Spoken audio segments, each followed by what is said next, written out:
And where we get started today, well, we got some very good news about Brandon Graham. And it seems like it's trending in a direction where he will potentially be returning for Super Bowl 59. We don't know yet fully, but he spoke today. We'll hear what he had to say in front of his locker, and the fact that his practice window was opened. There's some optimism here, and that's super exciting because, well, we know what he was able to accomplish against the New England Patriots in 2017, and he had the play. And everybody will remember for the rest of their lives the play. And I want to know who you feel is going to have the play in Super Bowl 59. 215-592-9494. I'm going to give you my answer in a moment. But first, I want you all to listen to the greatness of Merrill Reese and the greatness of Brandon Graham against Tom Brady, just to get the juices flowing a little bit. Boy, if the Eagles can come up with their one turnover of the game right here, that would be sealing. Brady back again. He steps up, he's hit, and falls forward. He fumbles the football, and the Eagles have it. It is recovered by Barnett. Brady fumbles, and Barnett has the ball. They finally hit Brady. Wow. I got the goosebumps. I got the chills. And I know on February 9th, there's going to be, well, many players who give me the goosebumps. But I have one in particular that I think is going to have the play. Now, to be very clear, it doesn't have to be the most dominant player on that given night.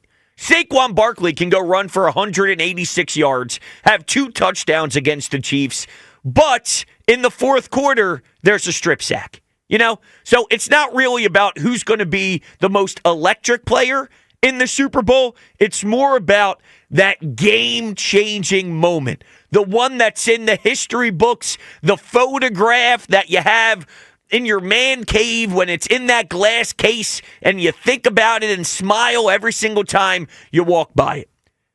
I think it's going to be Nolan Smith. I believe Nolan Smith will be the hero. You know, he has 16 combined tackles in his 3 postseason games this year. 4 tackles for loss, 4 sacks, a forced fumble, and 3 quarterback hits. And when you look at his total postseason in general, just for him as a player, he now has 4 games. He's got 4.5 career sacks. That's good for second in Eagles history. It started off very slow. It started off very Brandon Graham-like in the early start of his career.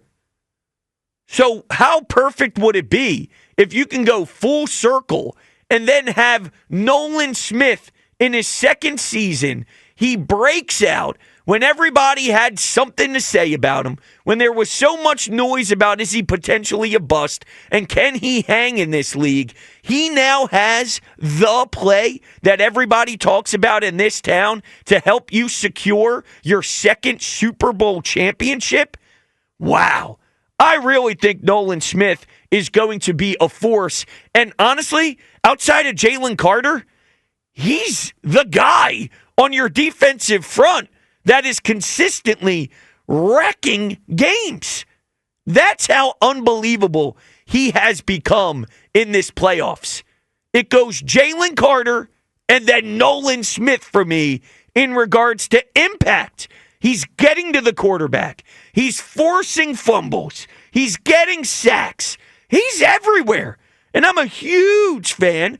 I didn't necessarily expect him to have this type of breakout, but it's to the point where I think he is going to be such a weapon for you and help close out the Super Bowl to make history here in Philadelphia. And I'm curious who you believe will, in your eyes. 215-592-9494. That's the question. Can't wait to hear all of your answers out there.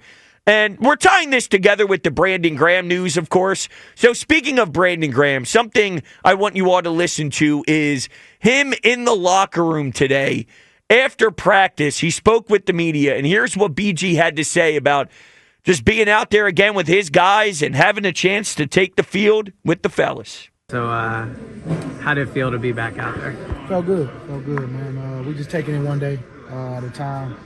You know, man, I'm all smiles right now, man. Just enjoying, just the whole ride.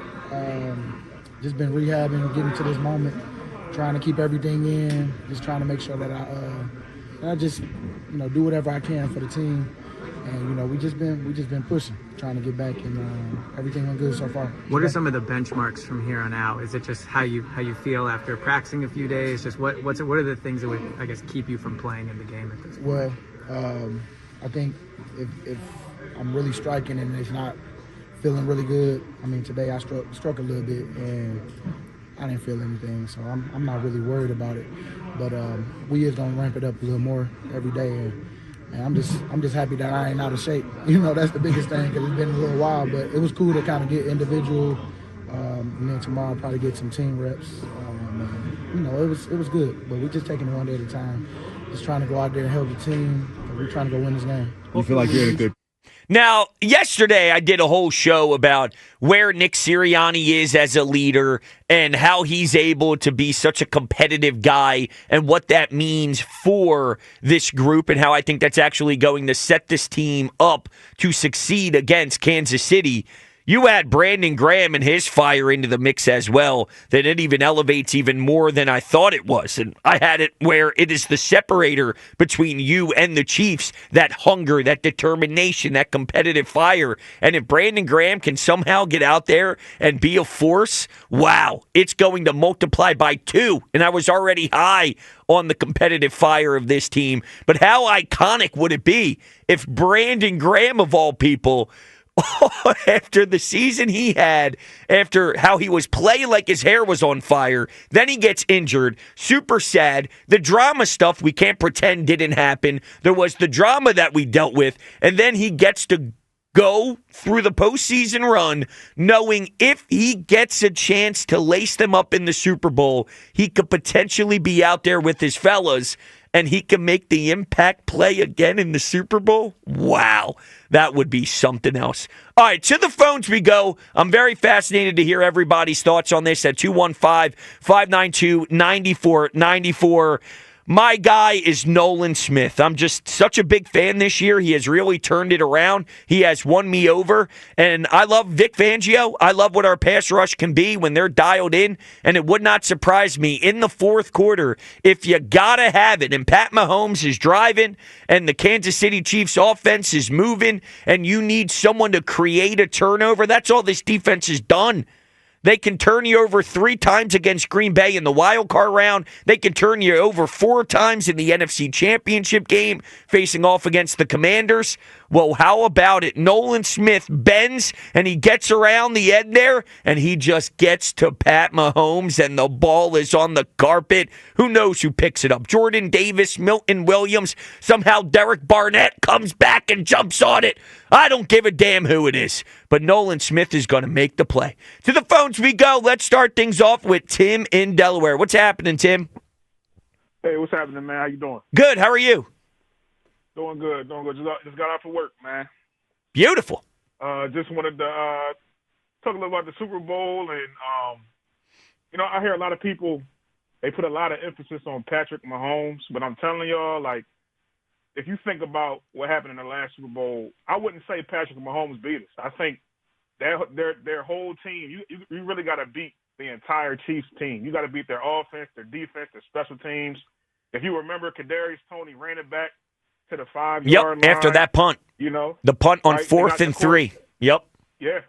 And then, of course, we know the fumble, touchdown. You know what I mean? We literally spotted them 14 points, And you got to play a complete game. It's going to take the whole team. Just like we beat, when we beat Tom Brady, we were firing on all cylinders. We had, we were perfect, and, our kicker was perfect. Theirs wasn't, right? We got turnovers. They got a turnover. Like, it was pretty even on defense, I would say. Defense didn't do much that game, but I'm just saying, I think everybody showed up. That's my point, And I think we're going to need, here's the thing too, man. Like, we rushed for 45 yards in that Super Bowl against Kansas City. That is pathetic, Yeah, That's you're just gonna not you're happen gonna this get time, that. You know what I mean? You might get that in the first quarter alone in this game, if Yeah. not even more. Yeah, no question.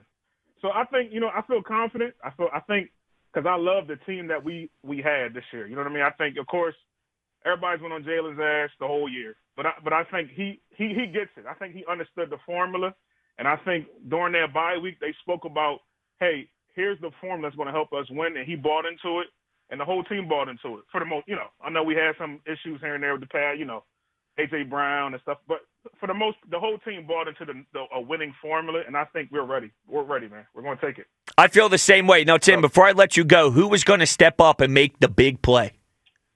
So I think, just follow me real quick. Jalen Carter gets Patrick Mahomes off balance on a throw, and big play Slay makes the game-sealing interception to seal the game.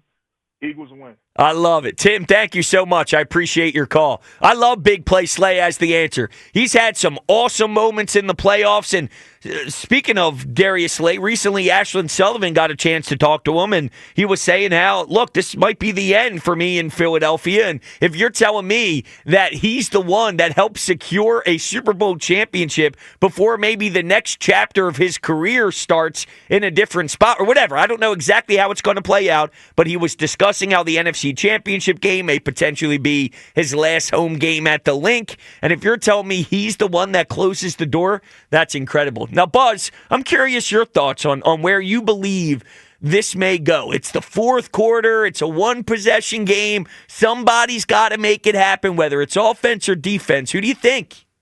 Fourth quarter, game on the line. The guy for the Eagles who will make the big play will be Jalen Carter. So, oh, dude! Jalen Carter. Come on! I'm not overthinking this one. I don't think it's going to be a strip sack, just the exact cinema that we saw in Super Bowl 52. But here's what I'm picturing. I'm here. Maybe it's not the final drive, but I'm picturing maybe Mahomes has the ball late. It's close, and the Eagles have to hold them within a field goal to give the offense a shot to win, something like that. And Jalen Carter, he's not going to sack Mahomes, but he's going to flush him out of the pocket. He's going to get in his face, force him to throw the ball away. Mahomes, we're all going to be sitting on pins and needles waiting for like a borderline roughing the passer call or a pass interference, and they're going to be like, I can already hear Merrill like, no flags, and they kick the field goal, and then the Eagles, I think, will possess the ball late. I could see the Eagle. I'm feeling a game in which the Eagles score last, forced by a big defensive stop just previous to it. I think Jalen Carter, not overthinking this one. He's had a monster season, made the huge play at the end of the Rams game. I think we see it again in the Super Bowl. Okay, I love it. Now, do you think, before we get back to the phones, that anybody says Jake Elliott? Because he has a chance. Listen, Jake Elliott, underrated. Jake Elliott obviously hit a huge gutsy kick at the end of Super Bowl 52.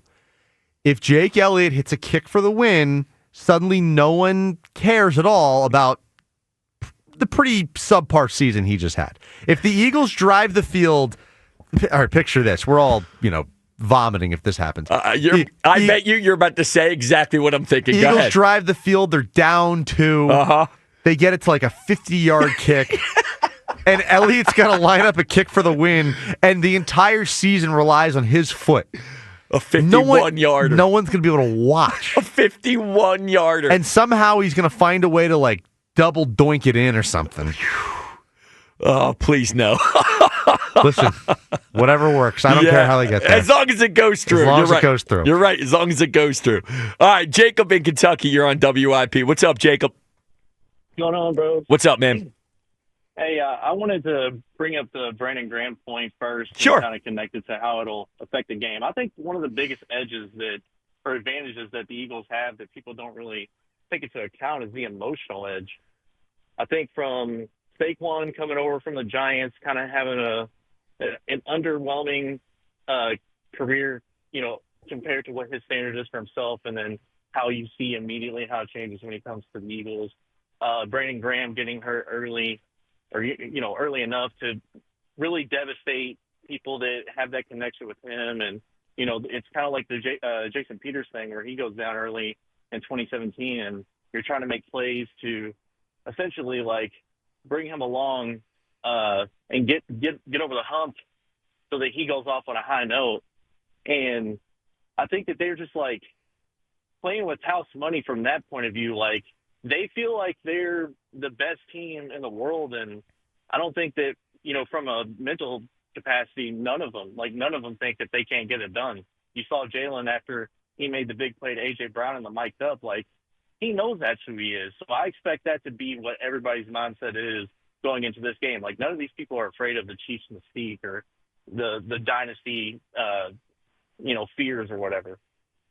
Yeah, I don't disagree at all. I agree. I think they have the right mindset heading into this. And you're right. I would feel way worse if I was looking at a locker room that felt, all right, we're going up against a juggernaut that's unstoppable, or there's nothing we can do about this version of Pat Mahomes. I feel they look across the way, and when they see the eyes of Andy Reid, they see the eyes of Travis Kelce, they see a squad that they can go out there and beat that team up and play more physical. And even the best part about it all is when they stick to their strengths, they believe their strengths and their brand of football that they've played all year long can beat them. It would be different if you had to change 3 or 4 things about your team to try and take down this overwhelming monster. But what you've done since week 5 and the bye week is essentially still the plan that's going to take down this behemoth. And I feel that's a big deal into the psyche. Yeah, and I think that ultimately, if the Eagles just play to if they're able to dictate the game and how it goes, and Kansas City has to play to the Eagles' pace and try to keep up with the scoring, or have to rely on 10 to 15 play drives like the Commanders did, I think that that's where you get those mistakes where people are holding the ball like a loaf of bread, or messing up in coverage or whatever it is, whatever it may be. That's where those mistakes come from. The longer you're out there, the more, the propensity of making a mistake definitely ratchets up a little bit. So I expect it to be a good game either way. I'll make my pick next week whenever I come on the air, I guess. Okay, so who do you have making the big play, Jacob? I think that it's definitely going to be Jalen Hurts, because he's going to be the one that's making the most plays regardless. Like, I think that Saquon isn't going to be, God tier, because that's really going to be their first assignment. But whenever it's a 4th and 5, got to have it sort of pass. I mean, who's better than one? Listen, if it's Jalen, I'm going to have a field day. I'm going to call into Spike and Fritz just as a normal caller, not wait till my Wednesday segment, and say, hey. Just do Eagles in 50. Yeah. Hey, boys, first time, long time. What do you think about Jalen? Now, here was Brodes in Jersey. Brodes in Jersey. Yeah, somehow I beat out Corey in Columbus. So you only get one choice, but because I get to make the rules here, I had a second choice. And my second choice, I was going to flip it to the offensive side and say my number one option will be Nolan Smith making a defensive play. But my offensive Jalen Hurts moment would be something like this, all right? Jalen, it's going to be on a run in the fourth quarter when there's such good coverage and you're seeing him in the pocket and you're going, oh no, because he's holding on to it a little long. You're hoping he doesn't take a sack or something bad happens, trying to do too much. And it's one of those where the coverage is so good, but then the defenders turn their back. And then there's a huge 3rd and 12 where he picks up the first down. And as he's running out of bounds, he just puts the ball out over the line. Keeps the chains moving. And then they score a touchdown on that drive and win by 3. Come on. And then the replay obviously shows that Devontae Smith was wide open for the entire time. Now, why you got to do that? Well, listen. Why you got to do that? Who cares if he gets the first? I'm just saying that's obviously coming at the end of the play, and we'll be like, great, he just made us stress out for no reason, but he still got it. Come on, Buzz. That's not the job today. I'm just saying he gets the first anyway. I'm saying he'll get it, but that's obviously what's coming next. It's never easy in this town. No. Let me tell you something. It's never easy in this town. It wouldn't be Philadelphia Eagles football if it was. I guess you're right. We're going to have to hear the next day the facility talk about how Jalen should have put up 44 points. Instead, they only put up 38, and they only won by 5 instead of winning by 15. Could have covered the alternate spread if they tried a little harder. Well, that's how you know when people get upset about certain things in the game. You don't actually care. You just put your mortgage a little money down on it, yeah. 1-800-GAMBLER. That's where you go when you have that type of situation play out. All right, Vito and Malvern, you're on WIP. Hey, Vito. How you doing? Fantastic. How are you? I'm fantastic. Birds are in the ball. That's right. I couldn't be happier. That's right. That's right. What's on your mind? Well, first off, I just like to say that the defense that I am seeing is fantastic. I haven't seen anything like it in this history of watching. I mean, I've watched 2017. I was on the edge of my seat the entire time. 2022, I was on the edge of my seat. And now I'm feeling like it's 2017 again. Here, I'll tell you why. We got the stage set. It's not too long ago that we were beaten and a little robbed in the last bowl by this almost exact same team, by this Kermit the Frog looking guy. And now we got a little taste of revenge. We're about to take down a Goliath just like we did in 2017. We got heart, we got passion, but more importantly, we got the talent to do it. And here's why I'm looking at the defense. It is this Vic Fangio is godsend. As much as we want to talk about this Saquon Barkley, I love him.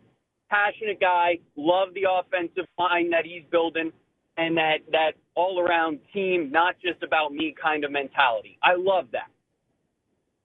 But I'm telling you that my play, I'm going to paint you a picture like Picasso right here. It is coming down.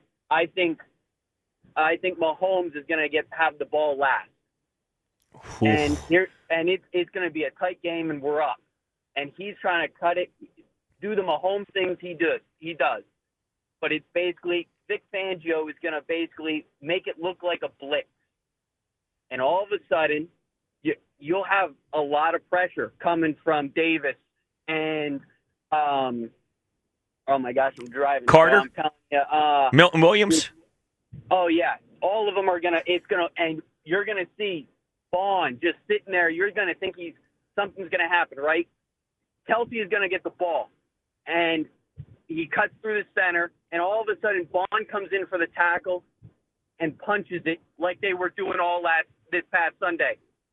Then you're going to see Reed Blankenship pick up that fumble.